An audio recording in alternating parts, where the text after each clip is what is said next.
పరంకరుణ పరంజ్యోతి విశిష్ట ఆలయ దర్శనం యొక్క ప్రాముఖ్యత. ఈరోజు మనము పరంకరుణ పరంజ్యోతి విశిష్ట ఆలయ దర్శనాన్ని చేసుకోబోతున్నాము. శ్రీ పరంజ్యోతి భక్తుల జీవితాలలో అసంఖ్యాకమైన మరియు విభిన్నమైన అద్భుతాలను చేసి ఉన్నారు. ఈ విశిష్ట ఆలయ దర్శనం యొక్క ప్రత్యేకత శ్రీ కల్కి చేసిన భౌతిక అద్భుతాలను చూడటం. ఈ భౌతిక అద్భుతాలు కారణము మరియు తర్కము అనే పరిధిని అధిగమిస్తాయి.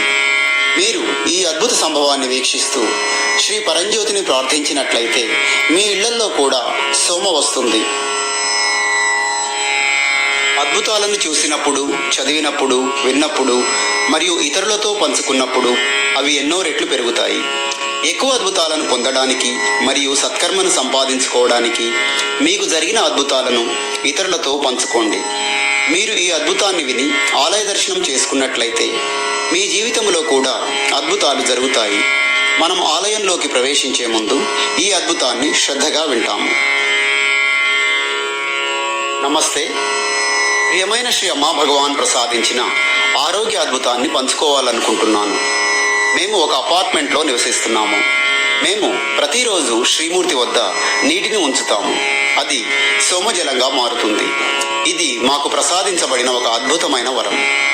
మా అపార్ట్మెంట్లో క్రింది అంతస్తులో నివసిస్తున్న వారు వారి చిన్న కుక్క పిల్లకు అనారోగ్యం కలగగానే పైన ఉండే ఆంటీ శ్రీమూర్తి ముందు సోమజలాన్ని ఉంచుతుందనే నమ్మకంతో వెంటనే మా వద్దకు వచ్చారు. మేము క్రిందికి వెళ్ళి ఆ కుక్క పిల్లకు కొంత సోమజలాన్ని ఇచ్చాము. వారు వెంటనే వైద్య చికిత్స కోసం జంతు వైద్యశాలకు పరుగెత్తుకుని వెళ్లారు. ఆ కుక్క పిల్లకి చికిత్స అందించిన తరువాత ఆ డాక్టర్ ఆసుపత్రికి రావడానికి ముందు ఔషధాన్ని అందించి ఉండనట్లయితే అది జీవించి ఉండేది కాదని తెలిపాడు. ఆ తర్వాత వారు ఎలాంటి ఔషధాన్ని అందించలేదని, కేవలము దానికి సోమజలాన్ని మాత్రమే ఇచ్చారని తెలుసుకున్నారు. వారు సోమజలం యొక్క శక్తిని తెలుసుకున్నారు. వారు తిరిగి వచ్చిన తరువాత ఆ కుక్కపిల్ల మా ఇంటికి వచ్చి శ్రీ అమ్మా భగవాన్ శ్రీమూర్తి ముందు మోకరిల్లి కృతజ్ఞతతో అరిచింది. మాకు ప్రతిరోజు సోమని ప్రసాదిస్తున్న శ్రీ అమ్మా భగవానికి మా ఎనలేని కృతజ్ఞతలు. జంతువులకు మరియు మనుషులకు సోమ అనబడే దైవిక ఔషధం ద్వారా స్వస్థతను కలిగించవచ్చును. శ్రీ అమ్మా భగవానుల ఎనలేని అనుగ్రహానికి నా హృదయపూర్వక కృతజ్ఞతలు. జై బోలో వైదీశ్వర అమ్మా భగవానికి జై. జై బోలో ఆరోగ్య ప్రదాత శ్రీ అమ్మా భగవానికి జై. శ్రీ అమ్మా భగవాన్ దైవిక పాద పద్మాలకు నా ఎనలేని కృతజ్ఞతలు. పూజా విధానం. పరంకరుణ పరంజ్యోతి విశిష్ట ఆలయ దర్శనం. ప్రతి సాక్షాత్కారము నా సాక్షాత్కారమే. పరంకరుణ పరంజ్యోతి. పరంకరుణ పరంజ్యోతి మహావాక్యాలు. నేనే పరంజ్యోతిని. నేటి బోధన. మీకు మీ ప్రాధాన్యతల పట్ల అవగాహన ఉన్నట్లయితే అప్పుడు అక్కడ సంఘర్షణ ఉండదు. శ్రీ అమ్మా భగవాన్. ఈరోజు మనము పరంకరుణ పరంజ్యోతి చేసిన భౌతిక అద్భుతాలను చూడబోతున్నాము. నమస్కార ముద్రలో ఉండి గంటలు మ్రోగడంపై దృష్టిని నిలపండి. ఇది మెదడు యొక్క కుడి మరియు ఎడమ భాగాలను సమన్వయం చేస్తుంది. మీరు ఈ అద్భుతాలను చూస్తూ మీ ఇళ్లలో భౌతిక అద్భుతాలు జరగాలని శ్రీ పరంజ్యోతిని ప్రార్థించండి. విశుద్ధి చక్రాన్ని సక్రియం చేయడం. ఈరోజు మనము విశుద్ధి చక్రంపై దృష్టిని నిలుపుతాము. ఇది ముదురు నీలం రంగులో 16 రేకులను కలిగిన పద్మం ఆకారంలో ఉంటుంది. దీనిలో జ్యోతిని కలిగిన నీలిరంగు అర్ధచంద్రాకృతి ఉంటుంది. ఇది కంఠం స్థానంలో ఉంటుంది. ఈ చక్ర ధ్యానం మీకు పవిత్రతని ప్రసాదిస్తుంది. శంఖానాదం వింటున్నప్పుడు పూజా అనుగ్రహాన్ని అందుకోండి. పరంకరుణ పరంజ్యోతికి మీ కృతజ్ఞతలు తెలియచేయండి. భజన సంకీర్తనలో పాల్గొనండి.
विष्णुस्तु